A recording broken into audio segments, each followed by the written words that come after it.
മരണം എപ്പോഴാണ് വരുന്നതെന്നറിയില്ല. ഹാഫിദ് അനസ് എന്ന് പറയുന്ന പ്രിയപ്പെട്ട വിദ്യാർത്ഥി, ഹാഫിദ് അനസ് എന്ന് പറയുന്ന പ്രിയപ്പെട്ട കുട്ടിയുടെ മരണം ഇവിടെ നൗഫൽ ഉസ്താദ് പറഞ്ഞില്ലേ? അദ്ദേഹം വലിയ ഭാഗ്യമുള്ള ചെറുപ്പക്കാരനാണ്. വയസ്സെത്ര? 80 അല്ലല്ലോ, 60 അല്ലല്ലോ, 40 അല്ലല്ലോ, 30 അല്ലല്ലോ, 20 മാത്രം വയസ്സുള്ള ചെറുപ്പക്കാരൻ. എങ്കിലും അൽഹംദുലില്ലാഹ് അല്ലാഹുവിന്റെ കലാമാകുന്ന ഖുർആനിലെ ഒരു ഹർഫ് മാത്രം പഠിച്ചവനല്ലല്ലോ, ഒരു ആയത്ത് മാത്രം പഠിച്ചവനല്ലല്ലോ, ഒരു ആയത്ത് മാത്രം പഠിച്ച ആളല്ലല്ലോ, ഒരു സൂറത്ത് മാത്രം പഠിച്ച ആളല്ലല്ലോ. ഇങ്ങ് സൂറത്തുൽ ഫാത്തിഹ തുടങ്ങിയിട്ട് അങ്ങ് സൂറത്തുൻ നാസ് വരെ 114 സൂറത്ത് ആ ഹാഫിദ് അനസ് പഠിച്ചില്ലേ? അത് മനപ്പാഠമാക്കിയില്ലേ? അത് ദൗർ ചെയ്തില്ലേ?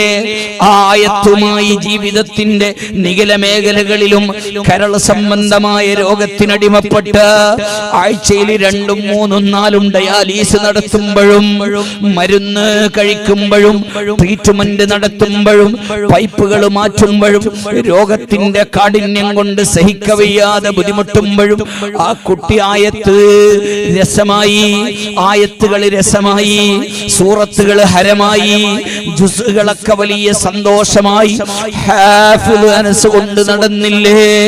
ഇന്നലെ മഗ്രിബിന് ഞാൻ ആ കുട്ടിയുടെ വീട്ടിലേക്ക് തഅസിയത്തിന് പോയി.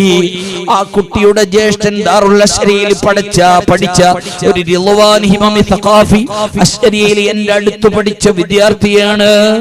ആ കുടുംബത്തിനെ ദുആ ചെയ്ത് സമാശ്വസിപ്പിക്കുമ്പോ അവിടുന്ന് കുടുംബങ്ങൾ പറഞ്ഞത് ഹാഫിദ് അനസ് അവന്റെ ഒരു ആഗ്രഹമായിരുന്നു, ജീവിതത്തിൽ എനിക്ക് 20 വയസ്സായിട്ടേ ഉള്ളുവെങ്കിലും എന്റെ പ്രായപൂർത്തിയായ അന്ന് മുതൽ ഇന്ന് വരെ തെറ്റുകൾ വന്നിട്ടുണ്ടാകുമല്ലോ, ഏറെക്കുറോടികൾ വന്നിട്ടുണ്ടാകുമല്ലോ, കുറ്റങ്ങൾ വന്നിട്ടുണ്ടാകുമല്ലോ.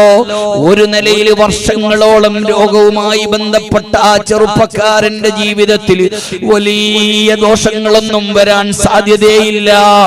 എങ്കിലും ബേജാറോടുകൂടെ പറഞ്ഞത്, അങ്ങനെ എന്റെ ജീവിതത്തിൽ തെറ്റുകുറ്റങ്ങൾ വന്നിട്ടുണ്ടെങ്കിലും സുൽത്താനുൽ ഉലമ ഉസ്താദിനെ ഒന്ന് കണ്ടാൽ, അവിടെ നിന്ന് ദ്വാരപ്പിച്ചാൽ, അവിടെ നിന്ന് ദ്വാരന്നാൽ അടുത്ത് നടക്കുന്ന മുഹിമ്മാത്ത് സമ്മേളനത്തിൽ സുൽത്താനുൽ ഉലമ ഉസ്താദ് വരുമ്പോ എന്നെ കൊണ്ടുപോയാൽ എന്റെ ദോഷങ്ങൾ പൊറുക്കും, എന്റെ ഏറെക്കുറോടികൾ മാപ്പ് ചെയ്യും അല്ലാഹു, എന്റെ തെറ്റുകുറ്റങ്ങൾ മാപ്പ് ചെയ്യുമെന്ന് മരിക്കുന്നതിന്റെ ദിവസങ്ങൾക്ക് മുമ്പ്, ആഴ്ചകൾക്ക് മുമ്പ്, മാസങ്ങൾക്ക് മുമ്പ് കുടുംബത്തിനോട് പറഞ്ഞ ആ ചെറുപ്പക്കാരൻ വീട്ടിൽ മാത്രമായിരുന്നു ഉണ്ടായിരുന്നത്, വീട്ടിൽ മാത്രം താമസിക്കുന്ന രൂപത്തിലായിരുന്നു. മരിക്കുന്നതിന്റെ 1 or 2 ദിവസമാണ് ചെറിയ രൂപത്തിലുള്ള ട്രീറ്റ്മെന്റിന് വേണ്ടി എറണാകുളത്ത് പോകുന്നത്, അവിടെ മരണപ്പെടുന്നത്. പക്ഷേ ആ കുട്ടി ഇവിടെ മരണപ്പെടാതെ, ഈ നാട്ടിൽ മരണപ്പെടാതെ, ഖൽബിന്റെ ഉള്ളിലുള്ള ആശയാണ് ഔലിയാക്കളെ ബന്ധമുള്ള, സ്വാലിഹീങ്ങളെ ബന്ധമുള്ള, മഹാന്മാരെ ബന്ധമുള്ള. ഇന്ന് ശരീഅത്തിന്റെ വിഷയത്തിൽ ഏറ്റവും വലിയ ശൈഖ് ആരാണെന്ന് ചോദിച്ചാൽ, ഇന്ന് ത്വരീഖത്തിന്റെ വിഷയത്തിൽ ഏറ്റവും വലിയ ശൈഖ് ആരാണെന്ന് ചോദിച്ചാൽ, എല്ലാ ആലിമീങ്ങളും മഹാന്മാരും എല്ലാ ഖൽബിൽ ഇഖ്ലാസോടുകൂടെ നിൽക്കുന്ന മുഅ്മിനീങ്ങളും സുൽത്താനുൽ ഉലമ ഉസ്താദിന്റെ പേര് പറയുന്നെങ്കിൽ ആ സുൽത്താനുൽ ഉലമ ഉസ്താദ് ആ കുട്ടിക്ക് വേണ്ടി ദ്വാരക്കുന്നതാണ് നമ്മൾ കണ്ടത്. അവിടുത്തെ കണ്ണുനീര് വന്നതാണ് നമ്മൾ കണ്ടത്. അവിടുന്ന് ആലിമീങ്ങളെയും മുതഅല്ലിമീങ്ങളെയും ഒരുമിച്ച് കൂട്ടി മയ്യത്ത് നിസ്കരിക്കുന്നതാണ് കണ്ടത്. അതല്ലേ വലിയ ഭാഗ്യമുള്ളത്. അതുകൊണ്ട് തന്നെ ഉമ്മ, മരണം എപ്പോഴാണെന്നറിയില്ല, ബാപ്പമാരെ മരണം എപ്പോഴാണെന്നറിയില്ല. വമൻ നസലത് ബിസാഹതിഹിൽ മനയാ ഫലാ അർളുൻ തഖീഹി വലാ സമാഉ.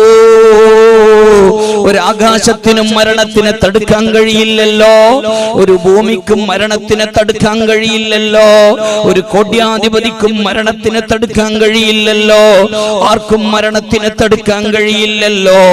ആ രൂപത്തിൽ മരണം വന്നാൽ